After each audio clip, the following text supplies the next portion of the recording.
So welcome NEET aspirants to our channel target AIIMS Delhi. तो आपको यहाँ क्या मिलेगा? आपको इस चैनल पर मिलेंगे स्ट्रैटेजी, मोटिवेशन और सारे टिप्स एंड ट्रिक्स जिससे आप एम्स दिल्ली क्रैक कर सको, वो भी एम्स दिल्ली के स्टूडेंट्स से। ये चैनल होगा आपका वन स्टॉप प्लेटफॉर्म जिधर एक्सक्लूसिवली एम्स दिल्ली के स्टूडेंट्स आपको गाइड करेंगे आपके टारगेट एम्स दिल्ली क्रैक करने के लिए। तो जल्दी से सब्सक्राइब कीजिए ये channel. So hello everyone, I'm Krish Agrawal, a second year MBBS student at AIMS New Delhi. I scored AIR 24 in NEET 2024 and currently I'm a mentor at Aditya Joshi Mentorship. आज हम सब बात करने जा रहे हैं कुछ स्ट्रैटेजीज के बारे में जो कि आपको स्कोर करने में हेल्प करेगी और क्या क्या गलतियां बच्चे करते हैं जिसके कारण उनकी नीट में अच्छे स्कोर नहीं आ पाते। तो सबसे पहले मैं आपसे बात करने जा रहा हूँ the secrets only AIIMS Delhi toppers know, जो कि कोई भी आपको कोचिंग नहीं बताएगा। कैसे टॉपर्स एम्स या नीट क्रैक करते हैं without blindly depending on coachings. तो इसमें मेनली यही बात है कि आपको कोचिंग पर पूरा रिलाई नहीं करना है। Do not completely rely on coaching. आपको खुद से काम करना है और आपको समझना पड़ेगा कि कोचिंग में पूरी सब कुछ पढ़ाते हैं, आपको सब कुछ नहीं जानना। आपको मेनली एनसीईआरटी पर फोकस करना है। आपका मेन बाइबल एनसीईआरटी होनी चाहिए।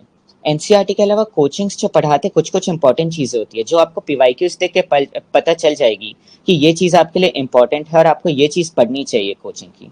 लेकिन ऐसा नहीं है कि आपको कोचिंग जो भी पढ़ा रहा है आप पढ़ते जाओ क्योंकि वो पढ़ाते जाएंगे। आप ऐसा नहीं है कि हर एक चीज याद कर सकते हैं। एनसीईआरटी की लाइंस की भी बात करें तो आपको उसमें से स्मार्ट फिल्टरिंग करना है।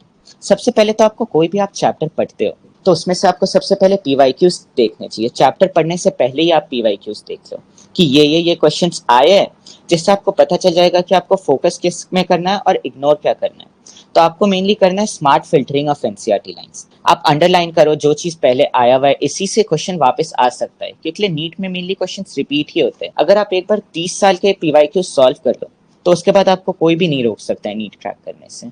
आपको मेनली रिवर्स इंजीनियरिंग करना है पीवाईक्यूज का इनटू थ्योरी। ये एक सीक्रेट मेथड है। आप पूरा एनसीईआरटी का लाइंस पढ़ के क्वेश्चंस मत बनाओ। क्वेश्चंस देख के एनसीईआरटी के लाइंस उससे वो वाला थ्योरी लिखो, वो वाला थ्योरी अलग से लिख लो। पीवाईक्यूज में जो आया है वो वापस आता है। मोस्टली पीवाईक्यूज रिपीट होते हैं, बोर्ड्स में भी होते हैं 12th के और नीट में भी होते हैं। तो आपको रिवर्स इंजीनियरिंग करना है, यानी कि पीवाईक्यूज देखना और उससे वो थ्योरी ढूंढना है कि ये पीवाईक्यू किस थ्योरी से आया, और वो आपको ज्यादा ध्यान से पढ़ना है हमेशा।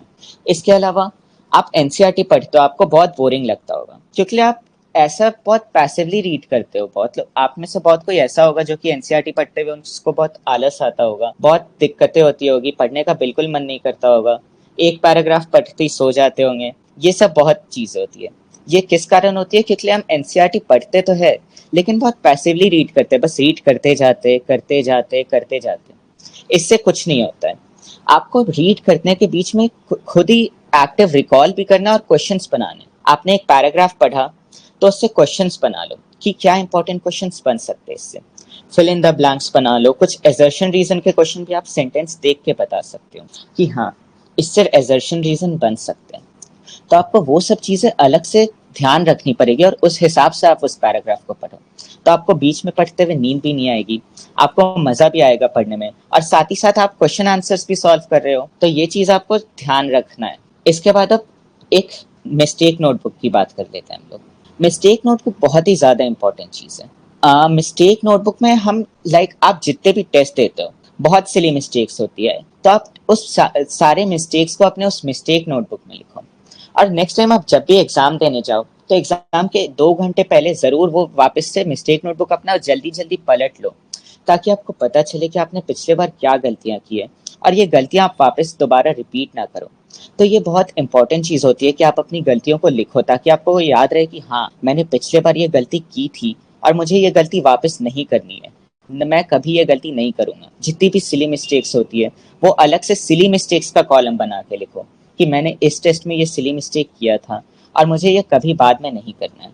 इसीलिए हमने आपके लिए एक ये सिस्टम बनाया है आप सारे स्टूडेंट्स के लिए, जिसमें कि आप हमारे साथ जुड़ोगे और हम आपको पूरे लास्ट तक गाइड करेंगे कि आपको क्या करना है, कैसे करना है, मिस्टेक नोटबुक वगैरह बनाने के लिए एनकरेज करेंगे वगैरह वगैरह।